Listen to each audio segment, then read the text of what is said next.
A death row inmate who murdered a 5-month-old baby 30 years ago will finally be executed on Tuesday night in Florida. 53-year-old Andrew Lukehart is scheduled to be executed by lethal injection at 6 p.m. on Tuesday, June 2nd. He was sentenced to death for the 1996 murder of 5-month-old Gabrielle Hanshaw. Back in 1996, Andrew was living with his girlfriend Misty and her 2 children, one of them being 5-month-old Gabrielle. Around 5 p.m. on February 25th, Misty took one of her children into the bedroom to take a nap, while Andrew was left to take care of Gabrielle. Misty said that at one point, Andrew came into the bedroom to grab a clean diaper and some baby wipes so that he could change Gabrielle's diaper, but then about 15 minutes later, she suddenly heard her car starting in the driveway. About 30 minutes later, Andrew called Misty from a convenience store telling her to call 911 because someone had kidnapped Gabrielle from their house, telling her that he had tried chasing this person in their car, but he lost them. Police immediately began searching for Gabrielle, obviously under the assumption that a 5-month-old baby had just been kidnapped. As police were actively searching for Gabrielle, there were helicopters in the sky, there were police officers going up and down streets, there were people walking all over the place looking for her.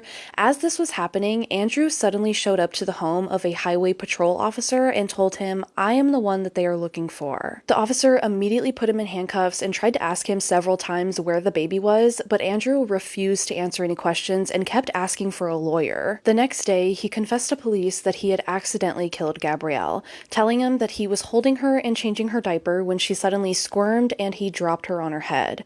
He then grabbed her and shook her very hard, trying to wake her up, but she never woke up.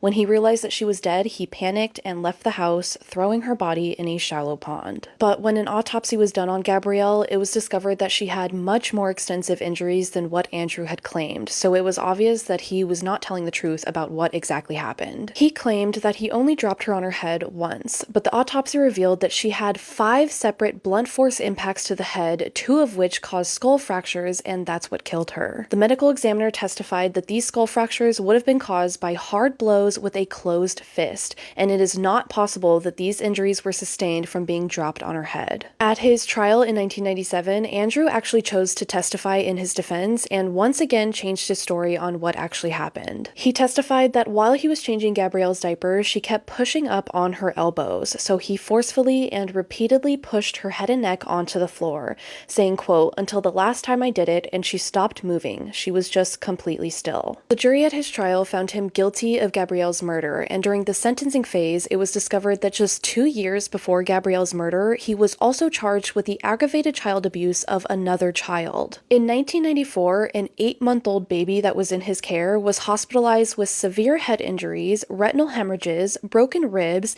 and older unhealed injuries including broken bones in her arms and her legs. He entered a negotiated guilty plea to felony child abuse for this and was sentenced to just 10 months in prison. And what a surprise. Someone that is capable of being that violent towards an innocent little baby got out of prison and did it again 2 years later, but this time he ended up killing the baby. It's almost as if there's no possible way to rehabilitate these type of monsters. On April 4th of 1997, Andrew was sentenced to death, and fast forward all the way to today, and he has exhausted all of his appeals. That means that Andrew Lukehart will be executed by lethal injection at 6 p.m. on Tuesday, June 2nd.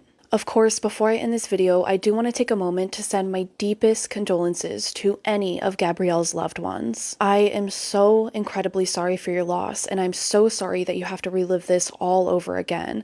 But I do truly hope that after what happens on Tuesday, you're able to find some sort of peace and you feel that Gabrielle has gotten her justice.